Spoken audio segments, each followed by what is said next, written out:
नमस्कार. शटर स्क्रीनमध्ये तुमचं खूप खूप स्वागत. आशा आहे तुम्ही सगळे खुश आहात आणि सुरक्षित आहात. सगळं काही ठीक दिसत असताना आतून मात्र विखुरलेलं असण्याची जाणीव कधी तुम्ही अनुभवली आहे का?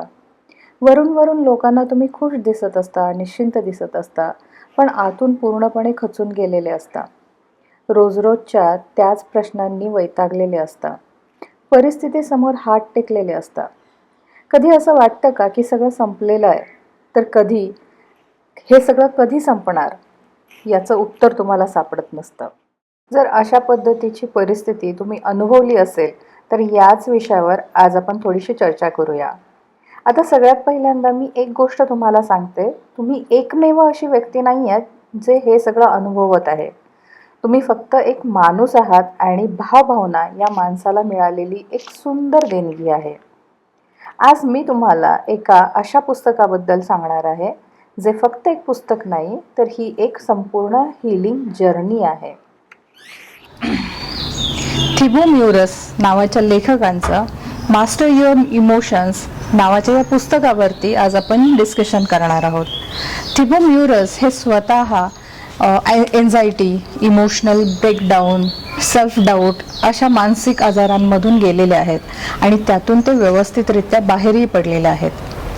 त्या पूर्ण जर्नीमध्ये त्यांना जे काही अनुभव आलेले आहेत त्या अनुभवांवर आधारित त्यांनी हे पुस्तक लिहिलेलं आहे. ते स्वतः तर या जर्नीतून व्यवस्थितपणे बाहेर पडलेच, पण आत्ता जे कोणी या जर्नीमधून जात आहे किंवा या परिस्थितीमधून जात आहे त्यांना थोडीशी मदत व्हावी या हेतूने त्यांनी हे पुस्तक लिहिलेलं आहे. थिबो हे स्वतः काही क्लिनिकल सायकोलॉजिस्ट वगैरे नाही आहेत, त्यामुळं या पुस्तकात त्यांनी ज्या थिअरीज वगैरे दिलेल्या आहेत ह्या खूप मोठ्या अशा काही गोष्टी नाही आहेत. काही छोटे छोटे प्रयोग त्यांनी आपल्याला सांगितलेले आहेत ज्याच्याद्वारे आपण आपल्या जीवनामध्ये आमूलाग्र बदल घडवून आणू शकतो आणि खूप मोठमोठ्या समस्यांना किंवा खूप मोठमोठ्या मानसिक आजारांमधून आपण व्यवस्थितरित्या बाहेर पडू शकतो. तर आता हे पुस्तक कोणी वाचायचं? जे रात्री गुपचूप रडतात पण कोणाला काही सांगत नाहीत, सकाळी मात्र छान हसू चेहऱ्यावरती घेऊन वावरत असतात, पण आतून स्वतःला सावरण्याचा पूर्णपणे प्रयत्न करत असतात. हे पुस्तक तुम्हाला काय शिकवतं? विखुरलेल्या स्वतःला सावरायला शिकवतं. इमोशन्स दाबायला नाही तर व्यक्त करायला शिकवतं. भावनांपासून समस्यांपासून पळायचं नाही तर त्याला फेस करायचं किंवा त्याला स्वीकारायचं हे शिकवतं. त्याचप्रमाणे विचारांमध्ये स्पष्टता आणि शांतता कशी आणायची हे शिकवतं. कारण आपल्या प्रत्येक रागाच्या किंवा भीतीच्या पाठीमागे किंवा त्या भावनेच्या पाठीमागे एक असं काहीतरी रहस्य असतं जे उलगडण्याची आपल्याला भीती असते किंवा त्याच्याबाबत आपण थोडेसे डाऊटफुल असतो. हे पुस्तक आपल्याला एक गोष्ट शिकवतं की उद्ध्वस्त झालेल्या प्रत्येकाला त्याच्यामध्येच नव्याने उभं राहण्याची ताकद देखील असते. माझी तुम्हाला एक विनंती राहील, या पुस्तकाचा मी जो सारांश तुम्हाला सांगतेय तो फक्त ऐकून घेऊ नका. तुम्हाला जर शक्य असेल तर हे पुस्तक वाचा, म्हणजे तुम्हाला सगळ्या प्रश्नांची उत्तरं मिळतील किंवा तुम्हाला स्वतःला काही काळाचं मोटिवेशन नाही पण एक लॉंग टर्म हीलिंग मिळेल. जरी तुम्ही कुठल्या प्रोसेसमध्ये जात असाल नाही जात असाल तरी सुद्धा तुम्हाला जगण्याची एक नवीन दिशा मिळेल. चला आता आपण पुस्तकाच्या मुख्य मुद्द्याकडे वळूयात. या पुस्तकामध्ये 4 विभाग केलेले आहेत. त्या 4 विभागामध्ये वेगवेगळे टॉपिक्स आहेत. त्या प्रत्येक टॉपिकवरती आपल्याला डिटेलमध्ये सगळी माहिती दिलेली आहे. त्यातला पहिला टॉपिक जो आहे किंवा पहिला पार्ट जो आहे त्याच्यावरती आपण बोलूयात. या पुस्तकात जे 4 पार्ट आहेत त्या पार्टमध्ये सुद्धा छोटे छोटे सब टॉपिक्स आहेत आणि त्या टॉपिक्समध्ये छोट्या छोट्या गोष्टींवरती खूप डिटेल अशी माहिती दिलेली आहे. त्यातला पहिला पार्ट जो आहे तो आहे व्हॉट इमोशन्स आर आणि त्यामधला पहिला जो टॉपिक आहे तो आहे how your survival mechanism affects your emotions. तर आपण थोडंसं याच्याबद्दल माहिती घेऊया. म्हणजे या पुस्तकात जी माहिती दिलेली आहे त्याचा जो सारांश मी काढलेला आहे तो मी तुमच्या समोर आता प्रेझेंट करते आहे. आपला मेंदू नेहमी सर्वायवलच्या भूमिकेत काम करत असतो, म्हणजे तो नेहमी सतर्क असतो. जेव्हा एखादा प्रसंग किंवा जेव्हा एखादी गोष्ट आपल्या समोर घडत असते किंवा आपल्या बाबतीत एखादी ॲक्शन येत असते, तेव्हा ते रिॲक्शन देण्यामध्ये पूर्ण सर्वायवल मेकॅनिझम काम करत असतं. याचं कारण शोधण्यासाठी आपल्याला थोडंसं मागे जावं लागेल, आपल्या भूतकाळात जावं लागेल. म्हणजे आपण पूर्वी जसं जंगलात राहायचो, आपले पूर्वज जंगलात राहायचे, तिथे आपल्याला फिजिकल अटॅक्स फार असायचे किंवा रानावनात भटकायचो, त्यामुळं वन्य प्राणी किंवा श्वापद यांच्यापासून आपल्याला भीती असायची. त्यामुळं आपला मेंदू हा नेहमी अलर्ट असायचा, सतर्क असायचा, जेणेकरून तो अशा कुठल्या अडचणींना लगेच रिॲक्ट करेल. आता काय झालेलं आहे, फिजिकल प्रॉब्लेम्स हे खूप कमी झालेले आहेत, पण मेंटल प्रॉब्लेम्स हे जास्त वाढलेले आहेत. मेंटल म्हणजे मानसिक प्रॉब्लेम्स हे जास्त वाढलेले आहेत. त्यामुळे आता अशी कुठलीही प्रसंग किंवा कुठलीही गोष्ट जी ट्रिगर होतीये असं वाटत असेल, तेव्हा आपला मेंदू हा लगेच सर्वायवल मेकॅनिझम ॲक्टिवेट करतो आणि आपल्याला सतर्क करत असतो. म्हणजे यात त्याची काहीच दोष नसतो किंवा त्याच्यामध्ये काहीच चुकीचा भाग नाही आहे. पण याच्यामुळे होतं काय की प्रत्येक गोष्टीला निगेटिव्ह मानून तो रिॲक्ट होत असतो आणि इथेच थोडीशी गडबड व्हायला सुरुवात होते. तुम्ही कधी असा अनुभव घेतलाय का की एखाद्या ठिकाणी तुमचं खूप कौतुक होत असतं की तुम्ही किती छान काम करताय, तुम्ही किती जिद्दी आहात किंवा तुम्ही किती कष्ट करताय, तुम्ही स्वतःच्या पायावर किती छान उभे राहिलात वगैरे वगैरे, तुमचं फार छान कौतुक होत असतं.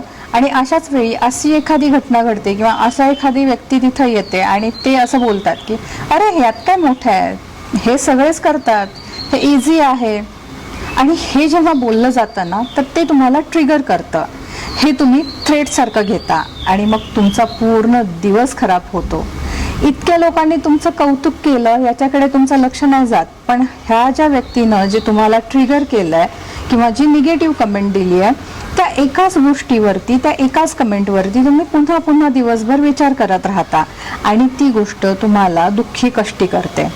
हा अनुभव तुम्ही नक्कीच कधी ना कधी तुमच्या आयुष्यात घेतलेलाच असेल. आपल्या दृष्टीने रिॲक्ट होणं किंवा एखाद्याला उत्तर देणं इतकं गरजेचं असतं की आपल्याला त्याशिवाय चैन पडत नाही किंवा आपल्याला असं वाटतं की याला जर मी काही उत्तर नाही दिलं किंवा या टिप्पणीला जर मी प्रतिसाद नाही दिला तर माझं काहीतरी खूप नुकसान होणार आहे किंवा मला काहीतरी खूप गंभीर गुन्हा आपल्या हातनं होणार आहे. तर असं काही नाही आहे. तुम्ही शांतपणे ती टीका टिप्पणी जी आहे ती ऐकून घ्या आणि सोडून द्या. कारण बऱ्याचदा ती टीका टिप्पणी तेवढी महत्त्वाची असते का, हाही शांतपणे 2 मिनटं विचार करा आणि मग त्याच्यावरती रिॲक्ट व्हा. कधी कधी काही गोष्टींवरती रिॲक्ट न होणं हे सुद्धा खूप मोठं उत्तर असू शकतं. म्हणजे आपल्याकडे खूप आधीपासून अशी म्हण आहे किंवा आपल्याला लहानपणापासून एक म्हण सांगितलेली असते की मौनम सर्वार्थ साधकम. म्हणजे तुम्ही शांत राहिलात तर तुमच्या सगळ्या गोष्टी त्याच्यातून अचीव झालेल्या असतात. त्यामुळे प्रत्येक गोष्टीला थ्रेड मानलंच पाहिजे किंवा प्रत्येक गोष्टीला रिॲक्ट झालंच पाहिजे असं काहीही नाही आहे. तुम्ही हे स्वतःला सांगा, त्यानंतर तुमच्या त्या भावना मेंदूकडे जातात आणि मेंदू अशा गोष्टींना रिॲक्ट करणं कमी करतो. आपल्याकडे रिजेक्शन म्हणजे एकटं पडणं असा अर्थ घेतला जातो आणि एकटं पडणं म्हणजेच तुम्ही लूजर असणं असा त्याचा गृहीत मानलं जातं. पण असं काही नाही आहे. या जगात एकटी माणसं खूप काही अचीव करून दाखवतात, खूप मोठं यश ते अचीव करतात. यासाठी मी इथे छान एक उदाहरण देते जे सध्या आपल्याला खूप अनुभवात येत असतं. एकदा ना एकदा तरी तुम्ही हे ग्रुपवरती अनुभवलेली गोष्ट असते. आपल्याकडे प्रत्येकाकडे व्हॉट्सअप ग्रुप्स आहेत. त्या एका ग्रुपवरती तुम्ही जर एखादी पोस्ट केली आणि तुम्ही त्या पोस्टला एखाद्याचा रिप्लाय नाही आला किंवा कोणी त्या पोस्टला जर काही रिप्लाय नाही दिला, लाईक नाही केलं किंवा काहीच रिॲक्शन नाही दिली, तर तुम्हाला वाईट वाटतं ना. तुमचं एक लॉजिकल मन असतं, ते तुम्हाला सांगत असतं की चल जाऊ दे, कोणाला वेळ नसेल, ज्यावेळेस बघतील त्यावेळेस ते रिप्लाय देतील. पण तुमचं हे जे सर्वायवल जे मन आहे किंवा मेंदू जो आहे, जो ॲक्टिव्ह झालेला आहे, तो मात्र ही गोष्ट स्वीकारायलाच तयार नाही. तो तुम्हाला सांगत असतो की तुझ्या पोस्टला कोणी लक्ष देत नाही आहे, तुला कोणी महत्त्व देत नाही आहे, तुला सगळं इग्नोर करतायत. सो हा जो डिफरन्स आहे ना, हा फक्त आपल्याला टॅकल करता आला पाहिजे आणि तो टॅकल कसा करायचा हेच इथं सांगितलेलं आहे. आता याच पार्टमधला दुसरा टॉपिक आहे इगो, म्हणजे व्हॉट इज इगो असा हा टॉपिक आहे. आता इगो म्हटल्यानंतर फक्त अहंकारच आहे का? आपण त्याला अहंकार म्हणूनच घेतो, कारण इगो हा निगेटिव्ह पद्धतीनेच घेतला जातो. आता मी तुम्हाला माझंच एक स्वतःचं उदाहरण सांगते. काही दिवसांपूर्वी माझ्या बाबतीत एक अशी घटना घडली की मला असं टिप्पणी केली गेली की स्वतःच्या इगोसाठी काही गोष्टी घडल्या जातात किंवा केल्या जातात. तर मी थोडा वेळ पॅनिक झाले, कारण शेवटी मीही माणूस आहे, मलाही थोडासा खटकलं की अरे मला इगो कुठे आहे. पण थोड्या वेळाने मीच थोडी शांत झाले, थोडा श्वास घेतला आणि मग मी विचार केला, जी व्यक्ती मला एक्झिस्टच करत नाही आहे, तर ती व्यक्तीने केलेली कमेंट ही मला का एक्झिस्ट करेल. या पुस्तकाच्या मते इगो म्हणजे एक लेन्स किंवा एक चष्मा आहे आणि ज्याद्वारे आपण हे सगळं जग पाहत असतो. हे जे फिल्टर आहे ना, हे फिल्टर वास्तवापेक्षा एखादी गोष्ट चित्रविचित्र पद्धतीने आपल्यासमोर सादर करत असतं आणि बऱ्याचदा हे जे वास्तव आहे हे बाजूला राहतं आणि जे आपल्यापर्यंत फिल्टर होऊन आलेली जी प्रिंट असते त्याच्यामध्ये बऱ्यापैकी वेळा ही निगेटिव्ह प्रिंटच आपल्यापर्यंत आलेली असते. त्यामुळं इगो हा गोंजारण्यापेक्षा त्याला व्यवस्थित हाताळलं पाहिजे, हे आपल्याला हे पुस्तक शिकवतं. इगो हा असा प्रकार आहे जो प्रत्येक गोष्टीला अस्तित्वाचा विषय बनवतो. कदाचित काय होतं माहिती आहे का, एखादी व्यक्ती आपल्यावरती टिप्पणी करते आणि ती दुसऱ्या मिनिटाला विसरून गेलेली असते, पण आपण मात्र ती टिप्पणी थ्रेड समजून दिवसभर किंवा पुढचा एक महिना, पुढचे काही वर्ष ती थ्रेड म्हणूनच वापरतो आणि त्याच गोष्टींमध्ये गुरफटून जातो, कारण आपण तो अस्तित्वाचा विषय बनवतो. तर असं न करता जर समोरची व्यक्ती 5 मिनिटात किंवा 2 मिनिटात ती गोष्ट बोलून रिकामी होत असेल, सोडून जात असेल, तर तुम्हालाही ती गोष्ट तेवढ्या पुरतीच घ्यायला पाहिजे आणि तिथून ती सोडून देता आली पाहिजे. आणि जेव्हा असं होत नाही, असं घडत नाही, तेव्हाच गोष्टी बिघडायला सुरुवात होते आणि इगो क्लॅशेस व्हायला सुरुवात होते. इगो मोठा व्हायला लागतो आणि जाणीव नेणिवेच्या पातळीवरती तो आपल्याला एकटं पाडायला सुरुवात करतो. प्रत्येक गोष्ट ही इन्सल्टिंग पद्धतीनेच बोलली गेलेली आहे असं आपल्याला सांगायला लागतो. आपण एखादी गोष्ट इगो शिवाय जर ऐकायला शिकलो तर किती मजा येईल ना, पण असं होत नाही. खरं तर इगो हा एक वाईट प्रकार नाहीच आहे. इगो हा ओव्हर प्रोटेक्टिव्ह आहे. इगो आपल्याला प्रोटेक्ट करण्याच्या एका पातळीपेक्षा पुढे गेलेला असतो. त्यामुळंच इथे गडबड व्हायला सुरुवात होते आणि इगो आपल्याला माणसांपासून तोडायला सुरुवात करतो किंवा बाजूला जायला सुरुवात करतो. आता यातला तिसरा टॉपिक जो आहे तो आहे नेचर ऑफ युअर इमोशन्स, म्हणजे तुमच्या इमोशनचा प्रकार कसा आहे. आता हे कसं थोडंसं अवघड वाटतंय तुम्हाला, तर एक थोडा वेळ डोळे बंद करा आणि आठवा की तुम्ही उदास असता किंवा चिडचिड करता, त्यावेळेस नेमकं तुम्ही काय करता किंवा काय गोष्टी घडत असतात, कसे रिॲक्ट होत असता. मग तुम्हाला लक्षात येईल की तुमच्या इमोशनचं नेचर कसं आहे. म्हणजे उदास झाल्यावर तुम्ही काय करता, खूप हळवे होता किंवा काहीतरी स्वतःला हार्म करून घेता, किंवा जेव्हा चिडचिड होते त्यावेळेस काहीतरी तोडफोड करता, काय करता, म्हणजे तुम्ही ॲग्रेसिव्ह होता की स्वतःला त्रास करून घेता. हे तुमच्या इमोशनचं नेचर असतं. मी इमोशनच्या भरात हे केलं, मी इमोशनच्या भरात वाहत गेले, मग माझ्याकडून अशी चूक झाली, तशी चूक झाली. ॲक्च्युली इमोशन्स हे तुम्हाला सिग्नल देत असतात. काही गोष्टी तुम्हाला जाणीव करून देत असतात की इथे असं होणार आहे, इथे हे होणार आहे, किंवा आपण ज्याला म्हणतो ना की मला आधीच काहीतरी सेन्स झालं होतं, सिक्स सेन्स किंवा काय. तर इमोशन्स ह्या अशाच गोष्टी असतात.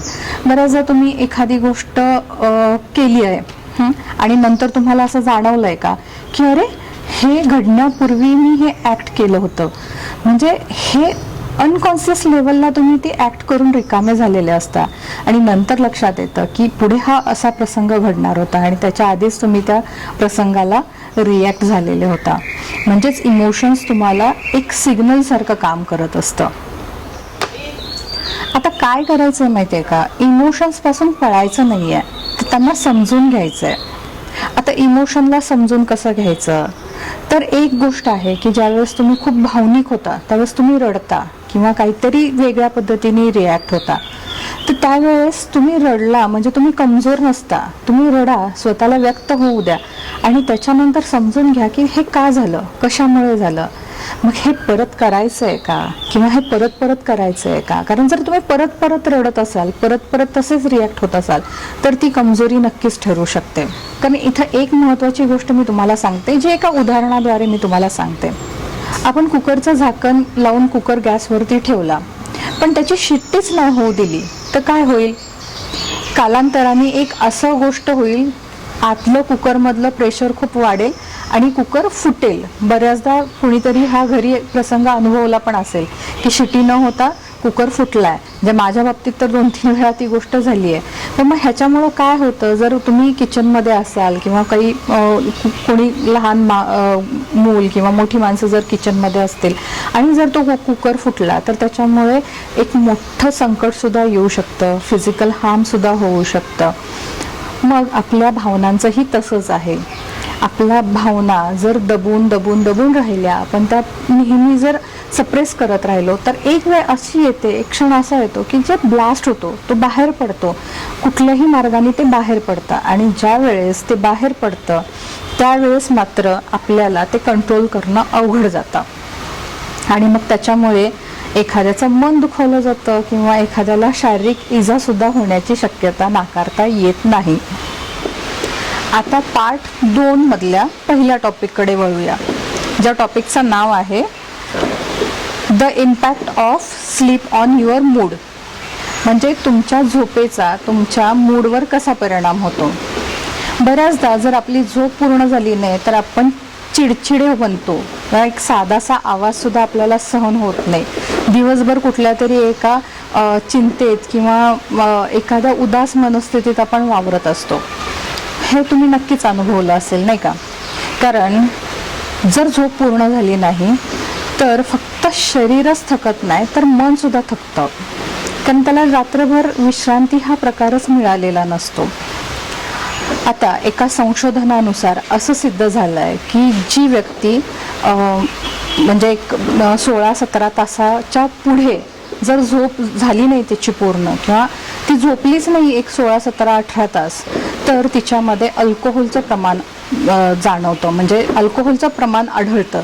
म्हणजेच काय, जेव्हा दारू पिलेल्या लोकांमध्ये जे लक्षणं आढळतात, म्हणजे ते जसं आपल्याला त्यांचा कंट्रोल गेलेला असतो शरीरावरचा वगैरे जसं पाहायला मिळतं, त्याचप्रमाणे ती अवस्था झोप पूर्ण न झालेल्या व्यक्तीची सुद्धा होते. त्याचप्रमाणे अजून एका संशोधनानुसार असं सिद्ध झालेलं आहे की जर एखादी व्यक्ती पूर्ण व्यवस्थित झोप घेत नसेल रात्रीचं, तर त्या व्यक्तीच्या मेंदूच्या एका पार्टवरती त्याचा परिणाम होतो, विपरीत परिणाम होतो. आणि तो जो भाग असतो तो आपला इमोशनल ब्रेन असतो. तिथे तुमची एन्झायटी किंवा तुमचे जे इमोशनल भाग जे आहेत ते कंट्रोल केले जातात किंवा तिथं त्या गोष्टींवरती प्रोसेस केली जाते. सो त्या भागावरती त्याचा परिणाम होतो. म्हणजेच काय, झोपेचा आणि तुमच्या इमोशनचा फार जवळचा संबंध आहे.